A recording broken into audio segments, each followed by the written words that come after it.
Hello friends, मैं Amjad Kathat new morning classes के YouTube channel पर आपका हार्दिक स्वागत करता हूं। आप कैसे हैं? मेरे को पूरा विश्वास आपसे कुशल होंगे। हम आपके लिए भारत के भूगोल के अंतर्गत भारत का अक्षांश एवं देशांतरी विस्तार कल क्लास में आपको समझाया था और उसी सीरीज में हम आगे बढ़ रहे हैं कि भारत की अवस्थिति एवं विस्तार से संबंधित टॉपिक के अंतर्गत आज जो हम क्लास में आपके लिए लेंगे भारत का सामान्य परिचय, जिसके अंतर्गत हम भारत का नामांकन और भारत का क्षेत्रफल और भारत की आकृति पर हम विस्तार से चर्चा करेंगे। अगर हमारे YouTube चैनल पर आप फर्स्ट बार हैं तो जल्दी से चैनल को आप सब्सक्राइब कर लें और जो भी हम क्लासें आपको उपलब्ध करा रहे हैं यह एक हमारी मुहिम है और इसके तहत हम आपको निःशुल्क ये क्लासें उपलब्ध हो रही हैं, तो आप ज़्यादा से ज़्यादा इसका फ़ायदा लीजिए। तो देखते हम आज की क्लास के अंतर्गत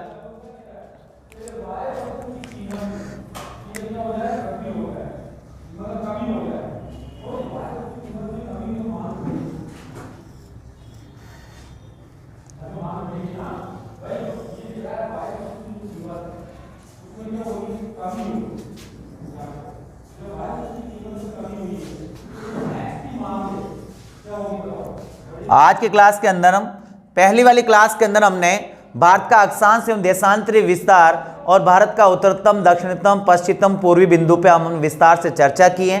और आज की जो क्लास में हम पढ़ेंगे वो पढ़ेंगे भारत का सामान्य परिचय, जो फर्स्ट क्लास में नहीं बता पाए, लेकिन इसके अंतर्गत हम बता रहे हैं कि भारत का सबसे पहले सामान्य परिचय में नामकरण पे हम विस्तार से चर्चा करेंगे। किसके ऊपर चर्चा करेंगे? नामकरण के ऊपर, ठीक है ना, कि किस प्रकार से भारत का नाम भारत या इंडिया हुआ और किस प्रकार से भारतीय संविधान में इसके संवैधानिक स्थिति के रूप में किस प्रकार से इनका नाम है। तो देखिए, नामकरण में हम पहले चर्चा कर रहे हैं, वो देखिए आप सबसे फर्स्ट प्राचीन नाम पे हम बात करते हैं, ठीक है ना।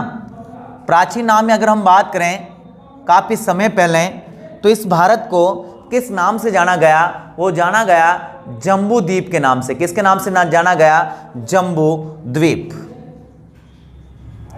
जम्बू द्वीप, ठीक है, ये हमें ध्यान रखना। पहले किस नाम से जाना जाता था? जम्बू द्वीप के नाम से प्राचीन काल में से जाना जाता था, ठीक है। अब देखिए आप आगे कि इसके बाद में किस प्रकार से नाम परिवर्तित हुए।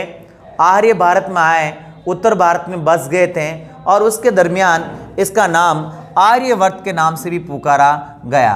किसके नाम से? आर्यों की वजह से आर्यवर्त के नाम से भी पुकारा गया, ठीक है। तो आर्यवर्त किससे पड़ा? आर्यों के हिसाब से। और इसका उल्लेख हमें ऋग्वेद के अंदर मिलता है। किसके अंदर मिलता है? ऋग्वेद के अंतर्गत इसका उल्लेख हमें प्राप्त होता है। आपको पता होगा वैदिक काल में सबसे प्राचीन जो वेद हैं वो कौन सा है? ऋग्वेद है। और सबसे नवीनतम वेद जो कौन सा है? अथर्ववेद है। इसका भी हमें थोड़ा ध्यान रखना है। फिर देखिए, अगर हम बात करें नामकरण में, तो आर्यों के जो वरिष्ठ या महान जो थे राजा भरत, क्या नाम था? भरत। तो भरत के नाम से इसको भारतवर्ष के नाम से भी पुकारा गया। किस नाम से? भारत वर्ष के नाम से, ठीक है ना। भारतवर्ष के नाम से, राजा भरत के नाम से इसका नाम भारतवर्ष भी पड़ा है। इसका भी उल्लेख महाभारत के अंतर्गत भी इसका उल्लेख मिलता है। और सिंधु नदी के किनारे जो ईरानी लोग जो बसे थे वो भी हमें ध्यान रखना है। और यूनानियों के द्वारा, किसके द्वारा? यूनानियों के द्वारा, यूनानी जो लोग थे सिंधु नदी को इंडस नदी के नाम से पुकारा। किसके नाम से पुकारा? इंडस नदी। हर बात समय, तो इंडस नदी के नाम से पुकारने के तहत इसका जो नाम हो गया वो क्या हो गया? इंडिया। हर बात समय, तो हमने चर्चा की आपके लिए, एक तो इंडिया हो गया, भारतवर्ष हो गया और जम्बू द्वीप, आर्यवर्त, इन नामों के नाम से इंडिया को पुकारा जाता है। और देखिए, हमारा देश आज़ाद हुआ और भारतीय संविधान का निर्माण हुआ, तो संविधान के अंतर्गत भारत को किस नाम से पुकारा गया? उसका भी हमें ध्यान रखना है। यानी भारतीय संविधान में इंडिया को किस नाम से पुकारा गया? India that is Bharat, India that is Bharat, अर्थात इंडिया भारत। अरे बात में तो ये भी हमें ध्यान रखना है। तो संविधान में इसको किस नाम से पुकारा गया? इंडिया अर्थात भारत। ठीक है, इसको भी हमें ध्यान रखना है। भारतीय संविधान में ये स्पष्ट लिखा हुआ है, संविधान के भाग फर्स्ट और अनुच्छेद फर्स्ट के अंदर ये बात लिखी हुई है कि भारत एक राज्यों का संघ होगा। भारत क्या होगा? भारत एक राज्यों का संघ होगा। भारत एक राज्यों का संघ होगा, ये बात हमें ध्यान रखना है। भारतीय संविधान के भाग फर्स्ट के अंतर्गत इसका उल्लेख है और का है, और इसको यूनियन शब्द से परिभाषित कर रखा। किस नाम से? यूनियन शब्द से।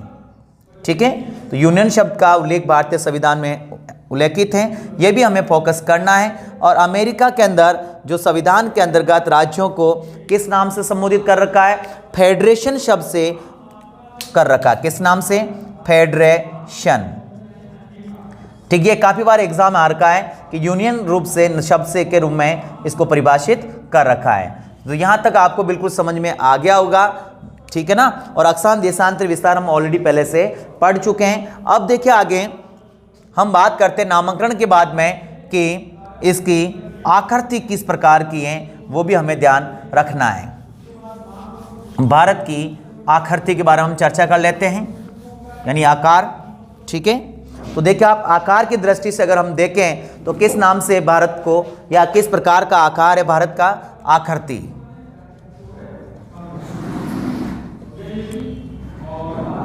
आपको पूर्णतः भारत का भूगोल चैप्टर वही आपको क्रम में आते रहेंगे क्लास।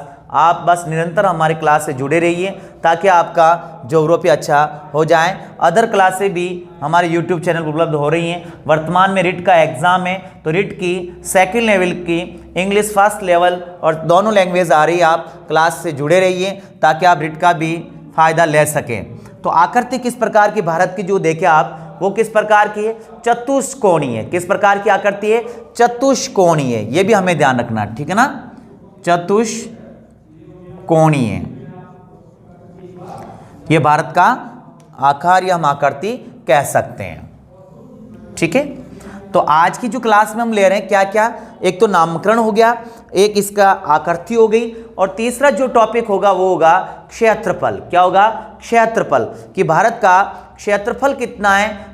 सीधा सीधा एग्जाम में क्वेश्चन आ जाता है, और साथ में ऐसा भी क्वेश्चन आता है कि क्षेत्रफल के आधार पर भारत की विश्व में पोजीशन क्या है, दुनिया की सबसे बड़ी कंट्री कौन सी क्षेत्रफल के आधार पर, और दुनिया की सबसे छोटी कंट्री कौन सी क्षेत्रफल के आधार पर। तो देखिए आप क्षेत्रफल की हम बात करें कि भारत का क्षेत्रफल कितना है।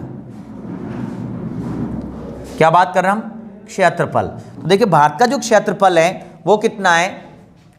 32,87,263 ध्यान रखें वर्ग किलोमीटर।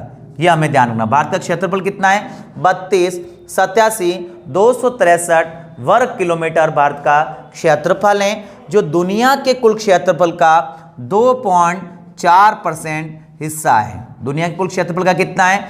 2.4% हिस्सा भारत के अंदर विद्यमान है विश्व के कुल क्षेत्रफल का। यह भी हमें ध्यान रखना है।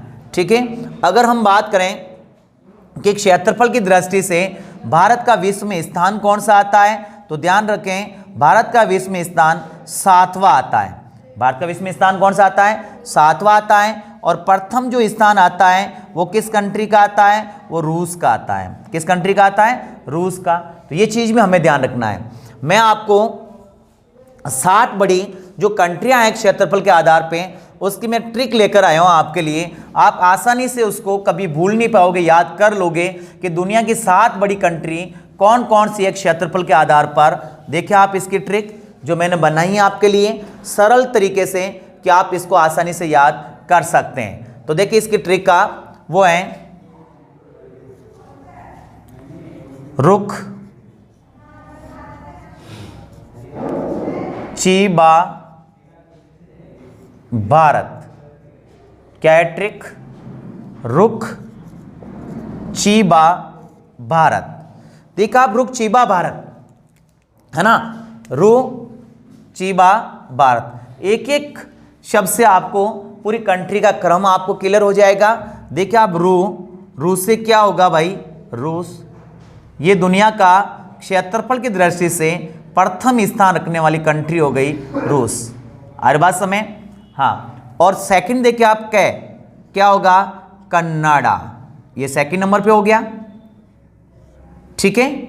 और अमेरिका, संयुक्त राज्य अमेरिका, ठीक है।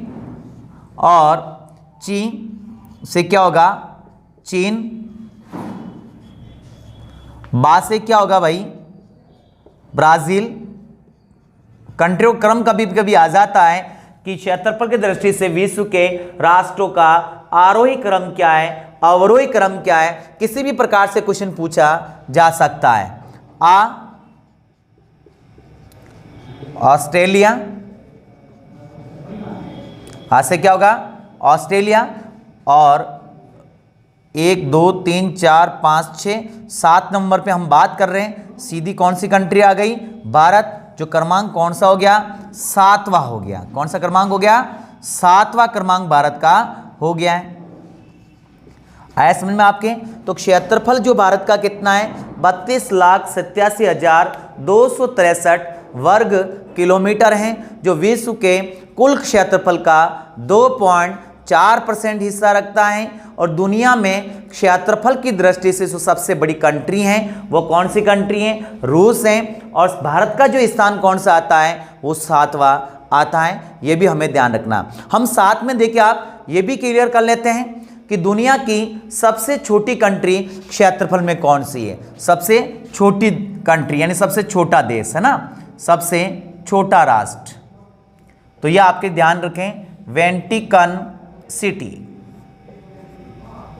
कौन सी कंट्री है, यूरोप महाद्वीप में आती वेटिकन सिटी, जो दुनिया का सबसे क्षेत्रफल की दृष्टि से छोटा राष्ट्र है। देखो इसकी भी मैंने एक छोटी सी ट्रिक बनाई है, आप समझ सकते हैं इसको, है ना। इसका देखिए आप ट्रिक देखिए आप, बेटी मोना, बेटी मोना, हर बात में बेटी मोना, इसको बेटी कर रहा हूं, इसको बेटी मान लो आप अपने हिसाब से।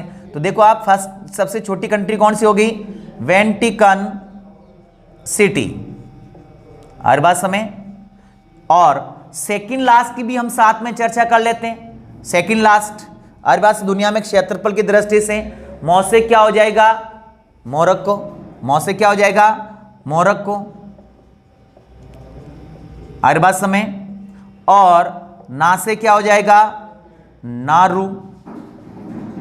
देखिए आप भारत के मानचित्र में शो हो रहा, साथ में इसको ये मत मानना कि इंडिया के अंदर ही है, ये अलग कंट्रीज हैं जो दुनिया की सबसे छोटी क्षेत्रफल की दृष्टि से 3 सबसे छोटी जो कंट्रियां हैं वो वेटिकन सिटी, मोरक्को और नारू। हर बात समय जो इसका मैंने ट्रिक बनाया वो क्या है, बेटी मोना। आप किसी प्रकार से याद कर सकते हैं, मेरी ट्रिक है, या आप अपनी ट्रिक स्वयं बना सकते हैं। कुल मिला के हमें याद हो जाना चाहिए कि हमारा क्वेश्चन एग्जाम में गलत ना जाए। जो एसएससी, रेलवे कोई भी तैयारी कर रहे हैं, सभी एग्जामों के लिए, भारत की ज्योग्राफी सभी के लिए लाभदायक, इस चीज का हमें ध्यान रखना है। और ये 7 बड़ी कंट्रियां आपके सामने मैंने पहले ऑलरेडी शो कर चुका हूं।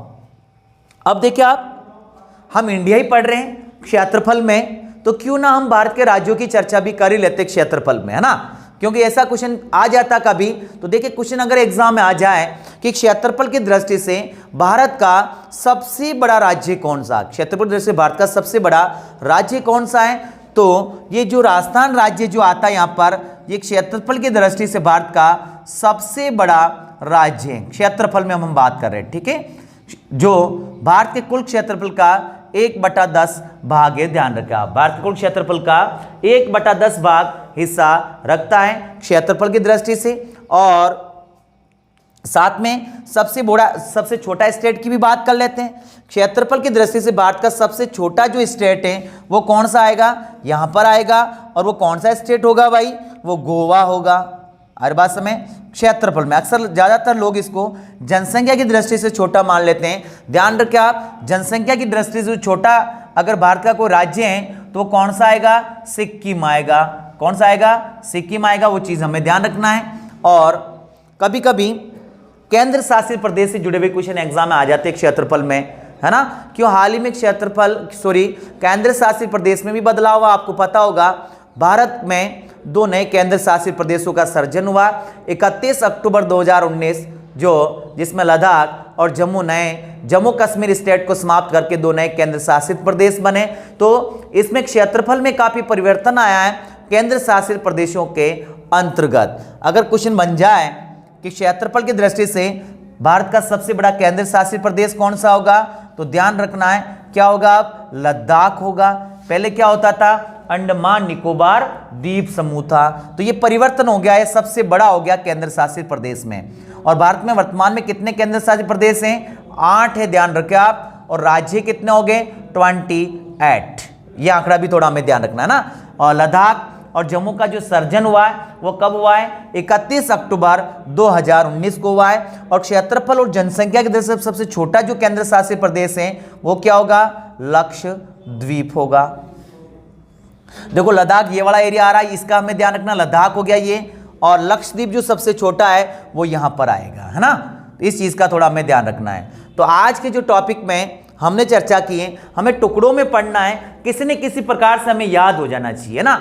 मैं पूरी क्लास 1 घंटे की लगातार आपको उपलब्ध करा दूंगा, लेकिन आप समझ नहीं पाएंगे। तो मैं चाह रहा हूं कि क्लास को हम टुकड़े वाई टॉपिक वाई आपको समझाई जाए, ताकि आपको पूर्णतया आपको भारत की स्थिति विस्तार आपको याद हो सके। तो आज की जो क्लास में हमारे टॉपिक थे, भारत का नामांकन था, भारत की आकृति थी और भारत का क्षेत्रफल, ठीक है ना। और फर्स्ट जो क्लास में हमने क्या लिया था, भारत का अक्षांश एवं देशांतरीय विस्तार। दोनों क्लास को आप अच्छी तरह से देखें, आपका कोई क्वेश्चन गलत नहीं होगा अगर एग्जाम में क्वेश्चन आता है। और मैं वादा कर रहा हूं कि ये निरंतर क्लास आपके लिए आती रहेगी। बस आप तैयार रहिए, लगातार जुड़े रहिए, ताकि आप बेनिफिट ले सकें। और फर्स्ट बार है तो चैनल को जरूर आप सब्सक्राइब कर लें और ज़्यादा से ज़्यादा बच्चों को शेयर करें, ताकि हमारा मनोबल बढ़ेगा, तो हम अच्छे से आपको क्लास उपलब्ध करा पाएंगे। धन्यवाद।